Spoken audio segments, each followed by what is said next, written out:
সুদেশনা রায়। আমি আজকে এখানে এসেছি উত্তর কলকাতার একটি বাড়িতে। এই বাড়িটাতে আজ থেকে আমাদের শুটিংয়ের প্রিপারেশন শুরু হওয়ার কথা ছিল। স্বপ্ন হলেও সত্যি বলে একটি ছবি আমার করার কথা ছিল, কিন্তু আজ এখানে কেউ নেই।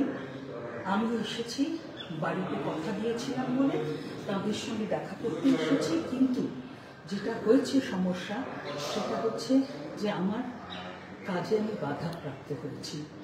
আমার বহু বছরের, প্রায় 20 বছরের পুরনো যে প্রোডাকশন ম্যানেজার, যে আমার সঙ্গে কনস্ট্যান্টলি কাজ করেছে, পাশে থেকেছে, বন্ধু হিসেবে থেকেছে, তিনি শুটিংয়ের ঠিক 6 দিন আগে 12 তারিখে বলেন যে তিনি কাজ করবেন না।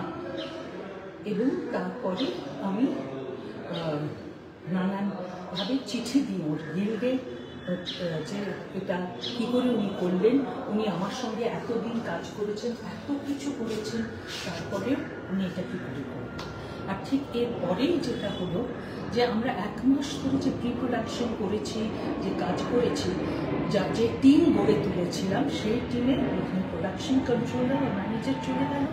তারপরে আর্ট ডিরেক্টর যে এখানে এই বাড়িতে 2 বার করে এসে আমরা কোথায় কি রং হবে সমস্ত ঠিক করেছিলাম, তাকেও কিন্তু আমার অনেক তাকেও সরে যেতে হয়। কিন্তু এরা কেউই সঠিকভাবে কোনো কারণ আমাকে জানায়নি। আমি কেন ওরা সরে গেছে আমি সত্যি খুব খুব দুঃখ পেয়েছি, এবং ভীষণভাবে আমার এই যে কাজটা হচ্ছে না বা বাধাপ্রাপ্ত হয়েছি সেটাও যেরকম আছে আমার মানসিক দুঃখ। কারণ এই আর্ট ডিরেক্টর এবং যে প্রোডাকশন কন্ট্রোলার বা ম্যানেজার, সে কিন্তু আমার পাশে বহু দিন ছিল, কিন্তু এখন কোনো কারণ না বলে ওরা উইথড্র করে। এবং তারপরে এক এক করে camera department, hair dresser, makeup, dress, sound, সবাই এক এক করে সরে যায়। এবং এক এক দিনে এক একজন বলে, ঠিক আজকে সেট হবার কথা, 18 তারিখে আমার শুটিং শুরু হবার কথা, কিন্তু জাস্ট এইভাবে ওরা সরে গেছেন। আমার কাজটা সুষ্ঠুভাবে হচ্ছে না, আমার কাজটা হচ্ছেই না, আপনারা দেখতেই পাচ্ছেন। আসুন এইখানে এদিকে ঘুরে ঘুরে এদিকে দেখাচ্ছি আমি, এই যে এখানে কোনো কেউ নেই, এখানে কাউকে পাচ্ছি না। কেননা আমি অনেকবার বলা সত্ত্বেও তারা কিন্তু কেউ এখানে আসেননি। তাদের আমি চিঠি পাঠিয়েও তারা আসতে পারেননি, এবং কেন এটা হয়েছে সেই কথাটা ওরা কিন্তু সঠিকভাবে কিছু বলতে পারেননি। তার ফলে আমার কাজটা বাধাপ্রাপ্ত হলো, আমার কাজ হচ্ছে না। এবং মহামান্য আদালতের যে আদেশ যে কোনোভাবেই কাজ আমার মতন বা আমাদের মতন কারুর যেন না বাধাপ্রাপ্ত না হয়, সেটাই হলো। সেই মহামান্য আদালতের আদেশও তারা শুনলেন না এবং কোনো কারণ না দিয়ে কাজটা বন্ধ করে দিলেন। এতে আমার যেরকম সমূহ ক্ষতি হয়েছে, সেরকম আমার প্রডিউসারেরও বা প্রযোজকেরও ক্ষতি হয়েছে। আমি সত্যি খুবই দুঃখিত যে লুক সেট হলো, তাতে সবাই কাজ করলো, সবাই একসঙ্গে হেসে খেলে স্ক্রিপ্ট পড়লাম। আমার চিফ অ্যাসিস্ট্যান্টও উইথড্র করতে বাধ্য হয়েছে। কেন বাধ্য হয়েছে জানি না, 2 দিন আগে সে স্ক্রিপ্ট ফেরত দিয়ে সে করতে পারেনি, কিন্তু কোনো সঠিক কারণ সে আমাকে বলেনি। সেই জন্য এরপরে যারা অন্যরা তারা বলে যে না, এই যদি না করে তাহলে আমি কি করে করব, এই ধরনের কথা সবাই বলছে যে ও যেহেতু করছে না, ওই গিল্ডের লোক, তাই আমি করতে পারবো না। এই কথাগুলো সত্যি খুব দুঃখ দিল আমার, যে যাদের সঙ্গে আমি এত বছর কাজ করেছি, ক্লোজলি কাজ করেছি, তারা এইভাবে লাস্ট মিনিটে সরে দাঁড়ালো এবং আমার কাজটা বাধাপ্রাপ্ত হলো, আমার ক্ষয়ক্ষতি হলো।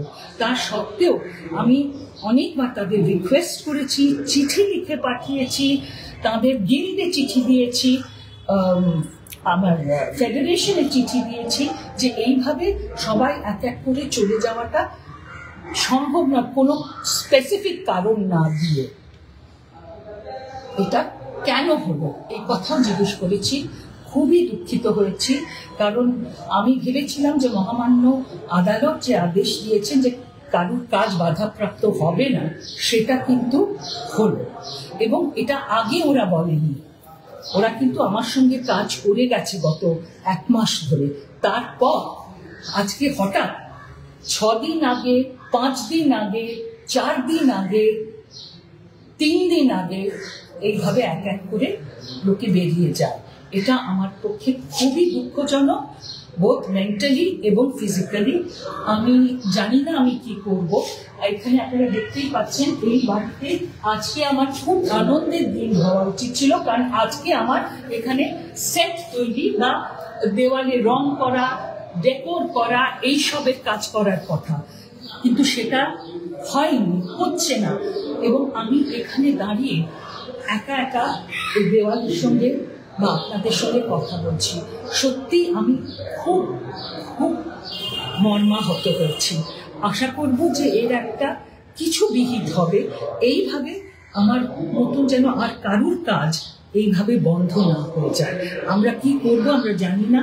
আজকে এটা হলো, তার ফলে আমি সবার কাছে আহ্বান করছি যে আমার যারা অন্যান্য টিম মেম্বার্স রয়েছে, এখনো যে কজন বাকি আছে, তারা যদি সঙ্গে থাকে। এবং সেই জন্য আমার সত্যি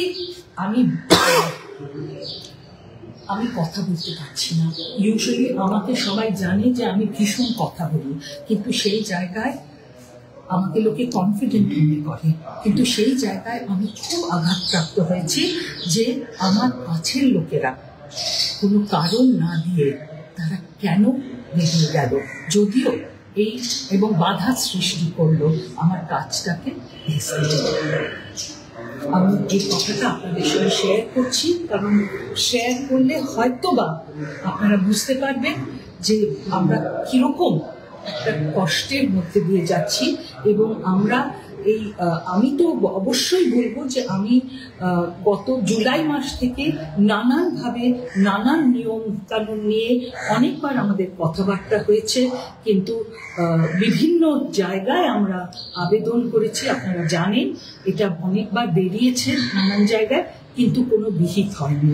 আজ আবার হলো, এই বছর আগেও কিন্তু হয়েছিল এই ধরনের কাজ, ভণ্ডুল হয়েছিল, ভেস্তে গিয়েছিল, বাধাপ্রাপ্ত হয়েছিলাম আমরা ডিরেক্টররা, এবং এখনো হচ্ছে।